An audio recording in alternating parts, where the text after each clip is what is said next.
ሊብሮ በጣም በጥሩ ሁኔታ እየተንቀሳቀሰ ነው የሚገኘው። አሁን አማካይ ስፍራ ላይ ኳስ ትገኛለች። ሞገስ መብራቱ በረጅሙ መታ።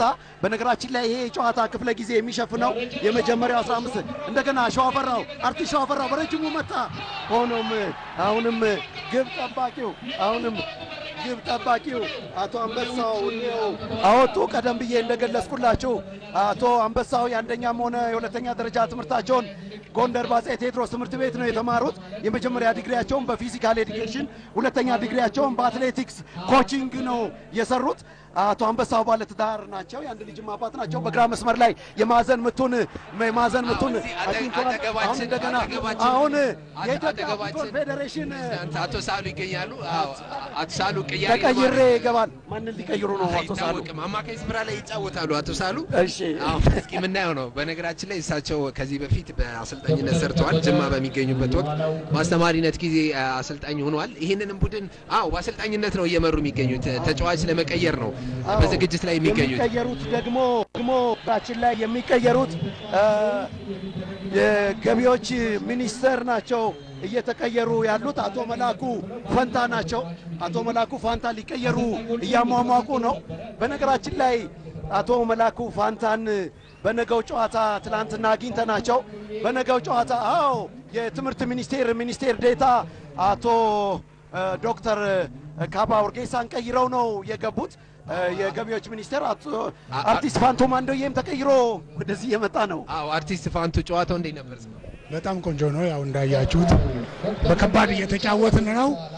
አንድ አራት ግብ ሳናገባ አንቀርም በዚህ ከቀጠል። በጨዋታው ላይ የትንፋሽ ችግር ነው። ምን ነው በጊዜ ተቀየረ? እንትን ነው ቴክኒክ ጉለት ነው እንጂ የትንፋሽ ችግር የለብኝም። ግን ቴክኒክ ላይ ትንሽ ተመልካቾቻችን እየተከታተላችሁ የምትገኙት በቀጥታ በአርቲስቶችና በከፍተኛ መንግስት ባለስልጣኖች መካከል የሚካሄደው ጨዋታ ነው። እንደምትመለከቱት ቢጫ ማሊያ፣ ቀይ ቁምጣና አረንጓዴ ገንባሌ አድርገው ወደ ሜዳ ገብተው ከግራ ወደ ቀኝ አለቢያም ከሰሜን ወደ ደቡብ አሊያም ደግሞ ከዳፍትራኩ ወደ ሚስማር ተራ እያጠቁ ያሉት የከፍተኛ መንግስት ባለስልጣኖች ናቸው። ሸዋፈራውን የፍትህ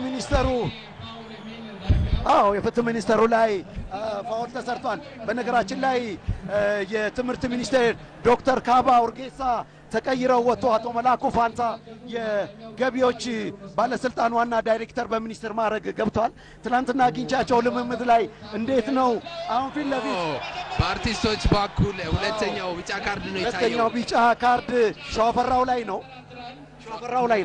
ሸዋፈራው ፋውል ሰርቷል። ከዛ በኋላ አልቢትር ኃይሌን ተናግሯል እና ተገቢ አይደለም በሚል ነው ቢጫ ካርድ ያሳየው። በጣም የሚገርም ነው። ሁለቱ ቡድኖች ጨዋታ ተመልካቾቻችን አሁን የመጀመሪያ 15 ደቂቃ ሊጠናቀቅ ጥቂት ደቂቃዎች ቀርተውታል። አሁን በናይል ነው ያሳለፈባቸው። ሰይፉ ጥሩ እየተንቀሳቀሰ የኳስ ችሎታው ጥሩ ነው። ሰይፉ እያታለለ ነው። እንደ ማራዶና ለማድረግ ነው እየሞከረ የሚገኘው። 5 ተጫዋች ለማለፍ ነው የሞከረው። አቶ ምህረት ደበበ በቀይ መስመር ላይ ለአቶ አለማየሁ ተገኑ ሰጥቶ አቶ አለማየሁ ተገነ እንደገና ወደፊት መሄዱ ይመስላል። መሀል ሜዳ አካባቢ ናቸው። እንደገና በረጅሙ ለግብርና ሚኒስቴር ለአቶ ተፈራ ደርበው ነበር። ሆኖም ግን መሀል ላይ ቢኒያም ወርቁ ኢንተርሴፕት አድርጎ በረጅሙ የመታውን ኳስ አቶ አለማየሁ አገኙ። አቶ አለማየሁ ተገኑ ኳሷን ግን አርቲስት ሰለሞን ለማግኘት ጥረት አድርጎ ነበር። ሆኖም አሁንም እንደገና የፍትህ ሚኒስቴር ለግብርና ሚኒስቴር አቶ ተፈራ ደርበው አታለው ችሮታውን አለፉት በሚገርመው ሆኖም ግን እንደገና ቢኒያም ወርቁ ኳሷን ይዟል። አሁን እንደገና የፍትህ ሚኒስቴር አቶ ብርሃን አሁን እንደገና መልሰው አሁን የባለስልጣኖች ቡድን በላይ ለማለፍ ጥረት አድርገው ነበረ።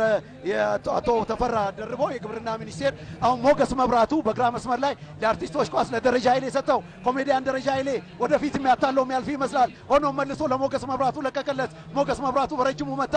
እሱ የመታው ኳስ ከአሜሪካ በቅርቡ ለቴድሮስም አሁን እንደገና በቀጥታ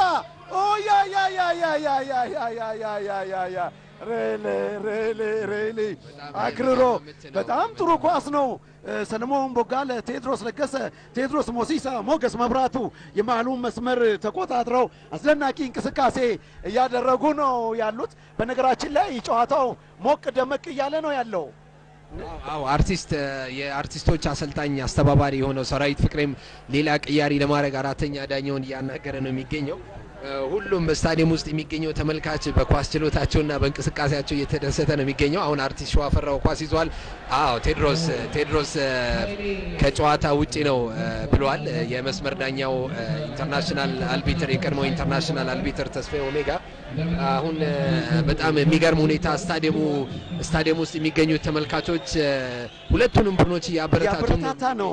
በነገራችን ላይ የኢትዮጵያ ቡናው ዝነኛው አሰልጣኝ አቶ ውበቱ አባተም አጠገባችን አለ። ምክንያቱም የሚቀጥለው ጨዋታ ከቅዱስ ጊዮርጊስ ጋር የሚያደርጉት ወሳኝ ነው። አሁን ስለ ቅዱስ ጊዮርጊስና ስለ ኢትዮጵያ ቡና ሳይሆን ስለ ከፍተኛ የመንግስት ባለስልጣኖችና አርቲስቶች የሚያደርጉት ጨዋታ ፎርሜሽኑ ምንድነው ነው?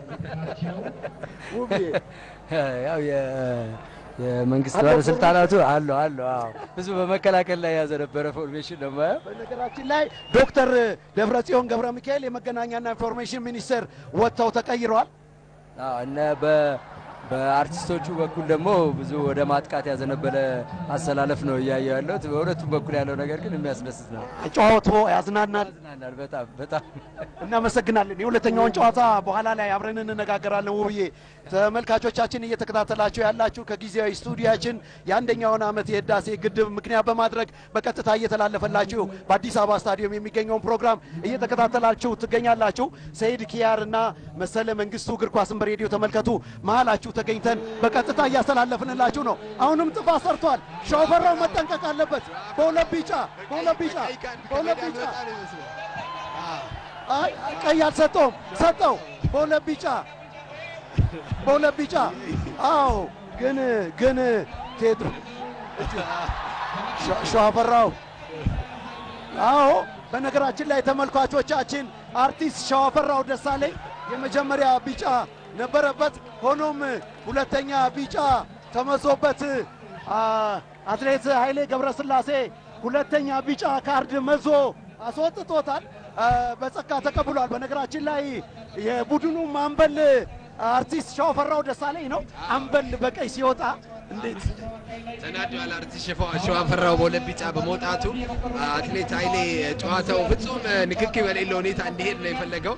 ሰላማዊ በሆነ መንገድ እንዲሄድ ነው። በጥሩ ሁኔታ እየመራ ነው። እስካሁን ሁለተኛውን ቢጫ አልታመነም ነበር ሲመዝ ወደ ቀይ ካርድ መዟል። ምናልባት በሶስት ቢጫ ይወጣ ይመስል ይሆናል የሚል ግምትም ነበር።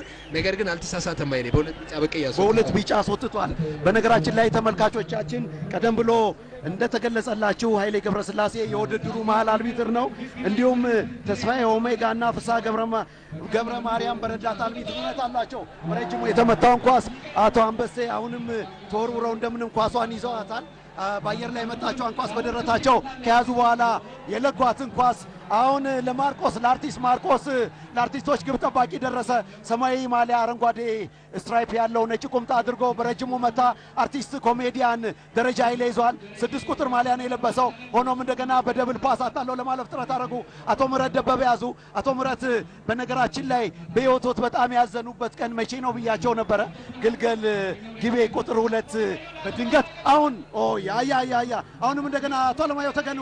ሆኖም እንደገና መልሶ 1-2 እየተጫወቱ ያሉት አርቲስቶች ጥሩ የመከላከል ጥሩ የመደራጀት ጥሩ ወደፊት የሚሄድ ሆኖም ግን ሰይፉ ፋንታውን ኳሷን ነገር ስላልቻለ ወደ ውጪ ወጣለች።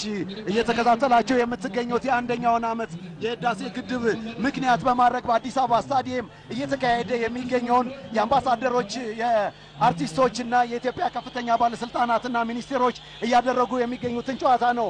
17 ደቂቃ ከ12 ሆኗል። የመጀመሪያው 15 ደቂቃ የጨዋታ ክፍለ ጊዜ ተጠናቆ አልቢትር ኃይሌ ገብረስላሴ የጨመረው 2 ደቂቃ ተካቶበት እየተካሄደ ነው። ምናልባት ሁለቱ ዳኞች ካላስታወሱት አልቢትር ኃይሌ ደቂቃውን የረሳው ነው የሚመስለው። 15 ደቂቃ አልፎታል። አሁን 18ኛ ደቂቃ ላይ ሊደርስ 45 እንዳያጫውታቸው ነው የሚያስፈራው። 25 ዙር በሚሮጥበት 30 ሰከንድ አዎ ስቴዲየም ውስጥ እንደምትሰሙት 15 ደቂቃውን ወደ 17 ደቂቃ አምርቶታል።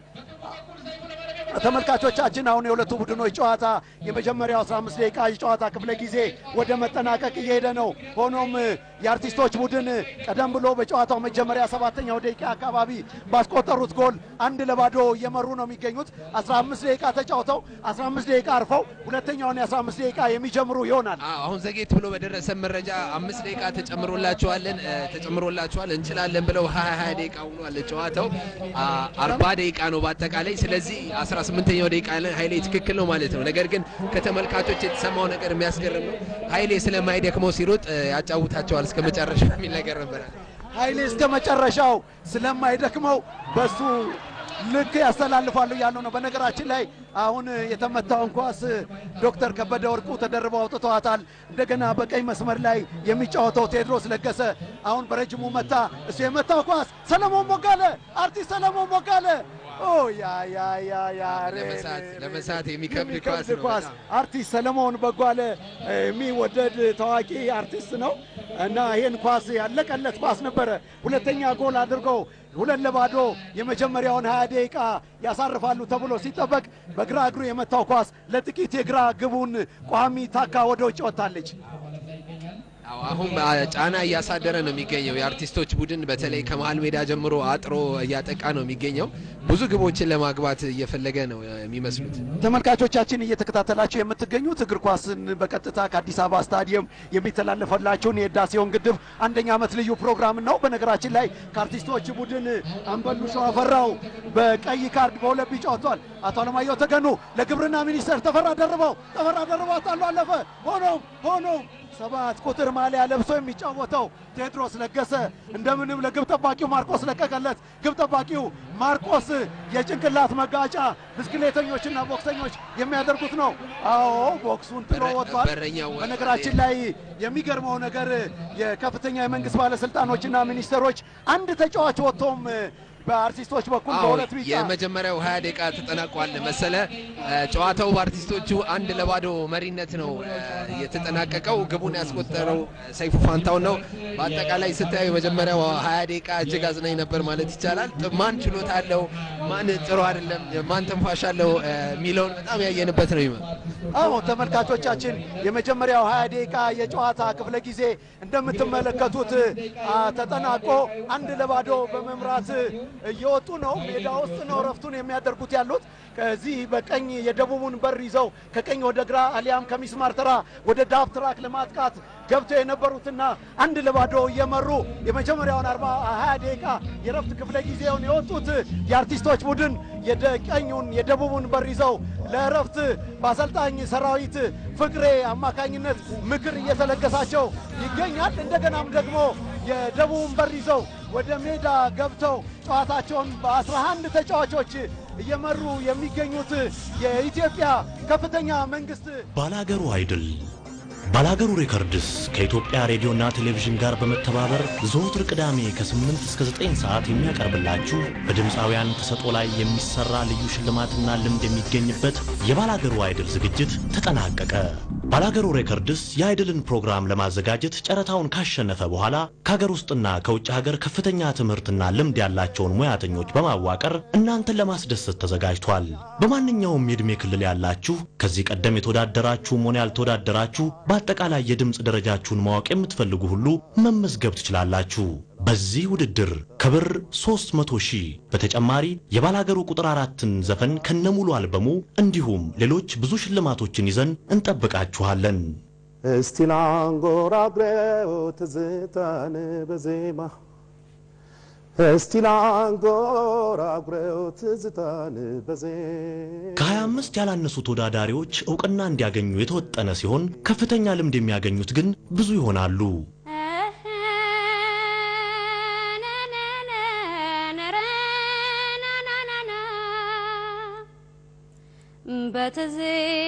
በተጨማሪም በባላገሩ አይድል ውድድር በአስቀያሚ የድምጽ አወጣጡ ወደር ያልተገኘለትም ይሸለማል። ማዕበል ነው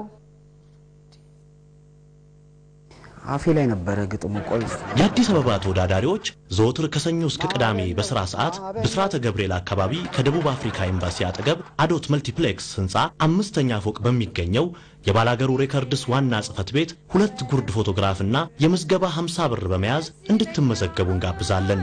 ለየክልሉ ተወዳዳሪዎች የመመዝገቢያ ጊዜና ቦታ በቅርቡ እናሳውቃለን። ለዳንስና ለሌሎች ተሰጥኦዎች ልዩ ትኩረት ሰጥተን ራሱን የቻለ ዝግጅት ለማቅረብ ከኢትዮጵያ ሬዲዮና ቴሌቪዥን ድርጅት ጋር በመመካከር ላይ እንገኛለን።